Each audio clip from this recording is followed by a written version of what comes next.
हम अपनी हिंदी की श्रृंखला को आगे बढ़ा रहे थे और हिंदी की श्रृंखला को आगे बढ़ाते हुए अध्ययन कर रहे थे 10th का हिंदी, जो कि सिलेबस के अकॉर्डिंग चल रहा है। और हम पढ़ रहे थे मानवीय करुणा की दिव्य चमक। डॉक्टर सर्वेश्वर दयाल सक्सेना का यह स्मृति है, संस्मरण है। तो हमने 2 पार्ट देख चुका था। मैंने छोटी छोटी इसकी वीडियो बनाई है ताकि आपको टाइम की दिक्कत ना हो और आप आराम से उसे देख सकें, समझ सकें। चलिए फिर स्टार्ट करते हैं। सुबह की नमस्कार कुछ धमाकेदार तरीके से कॉन्सेप्ट जानते हुए कुछ मज़ेदार तरीके से आज स्टडी विद फन करते हैं। जब पेपर में 1 नंबर उसका मिल जाएगा तब और परीक्षा की तबाही मचाते हैं। वो 18 अगस्त 1982 की सुबह 10 बजे का समय था।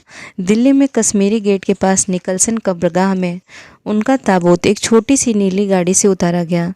कुछ पादरी, रघुवंश जी का बेटा और उनके परिजन राजेश्वर सिंह उसे उतार रहे थे। तो लेखक यहाँ बताता है कि जो फादर बुल्के थे, फादर कामिल बुल्के, उनकी मृत्यु हो चुकी थी और 18 अगस्त 1982 की सुबह 10 बजे का समय था। दिल्ली में कश्मीरी गेट के निकलसन कब्रगाह में उनका ताबूत का अर्थ क्या होता है, मैंने आपको पीछे भी बताया था। 100 ले जाने के लिए एक बक्सा होता है, उसे ताबूत बोलते हैं। एक छोटी सी नीली गाड़ी से उतारा गया उनके ताबूत को और कुछ पादरी और रघुवंश जी उनके बेस्ट फ्रेंड थे, अभिन्न मित्र थे, का बेटा और उनके परिजन, रघुवंश जी के परिजन थे राजेश्वर सिंह, उसे उतार रहे थे। फिर उसे उठाकर एक लंबी संकरी, मतलब लंबी और कंजस्टेड उदास पेड़ों की घनी छांव वाली सड़क से कब्रगाह के आखिरी छोर तक ले जाया गया, जहां धरती की गोद में सुलाने के लिए कब्र अवाक मुंह खोले लेटी थी। लेखक बता रहे हैं कि जब उस संकरी गली से गुजरते उसके बाद उदास पेड़ों की घनी छां थी, मतलब पेड़ भी उदास हो गए थे और उनकी घनी छां थी। वाली सड़क से कब्रगाह के आखिरी छोर तक ले जाया गया, मतलब कब्रगाह जहाँ से शुरू होता है उस पेड़ों से की छां से कब्रगाह के लास्ट तक ले जाया गया। और वहाँ धरती गोद में सुलाने के लिए, वहाँ ताबूत को क्या होता है, धरती में दफनाया जाता है। तो वही बता रहे हैं कि धरती अवाक मुँह खोले लेटी थी, मतलब धरती को भी आश्चर्य था कि ऐसे ऐसे जो होते हैं विद्वान, वो भी उठ के चले जाते हैं। ऊपर करील की घनी छां थी और चारों ओर कब्रें और तेज धूप के वृत्त। लेखक कह रहा है कि ऊपर करील, करील क्या होता है, बिना पत्ते वाली कटीली झाड़ी होती है। तो लेखक बता रहा है कि वहाँ करील की घनी छां थी और चारों ओर क्या था, कब्रगाह में चारों ओर कब्रें ही होंगी और तेज धूप के वृत्त। वृत्त का अर्थ होता है गोला, मतलब तेज धूप के गोले थे। जैनेन्द्र कुमार, विजेंद्र स्नातक, अजीत कुमार, डॉक्टर निर्मला जैन और मसीही समुदाय के लोग, पादरीगण और उनके बीच में गैरिक वसन पहने इलाहाबाद के प्रसिद्ध विज्ञान शिक्षक डॉक्टर सत्यप्रकाश और डॉक्टर रघुवंश भी, जो अकेले उस संकरी सड़क की ठंडी उदासी में बहुत पहले से खामोश, दुख की किन्हीं अपरिचित आहटों से दबे हुए थे। तो यहाँ लेखक बता रहा है कि बहुत सारे लोग वहाँ इकट्ठे हुए थे। पादरीगण तो इकट्ठे हुए थे, उनके जो चाहने वाले थे वो लोग भी इकट्ठे हुए थे। और गैरिक वसन पहने, गैरिक वसन का अर्थ होता है साधुओं द्वारा पहने जाने वाला वस्त्र। और गैरिक वसन पहने वहाँ कौन आया था, इलाहाबाद के प्रसिद्ध विज्ञान शिक्षक डॉक्टर सत्यप्रकाश जी, वो गैरिक वसन पहने थे, और डॉक्टर रघुवंश भी।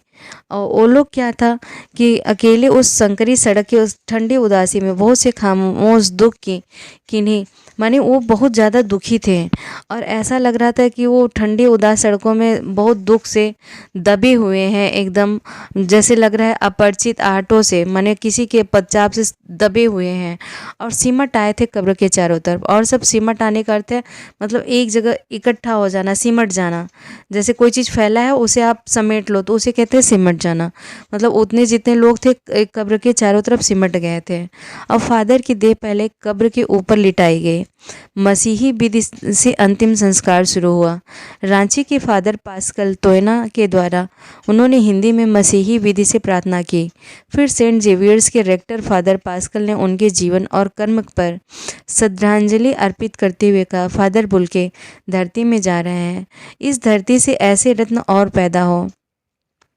तो लेखक बता रहा है कि उनका अंतिम संस्कार शुरू हुआ मसीही विधि से और रांची के फादर पास्कल तोयना के द्वारा उन्होंने हिंदी में प्रार्थना की और उसके बाद सेंट जेवियर्स के रेक्टर फादर पास्कल ने उनके जीवन और कर्म पर श्रद्धांजलि अर्पित करते हुए कहा कि फादर बुल्के अब इस धरती में समाने जा रहे हैं, और मैं माने धरती से, प्रभु से, गॉड से ये प्रार्थना करूंगा कि ऐसे रत्न फिर से इस धरती से निकलें, पैदा हों।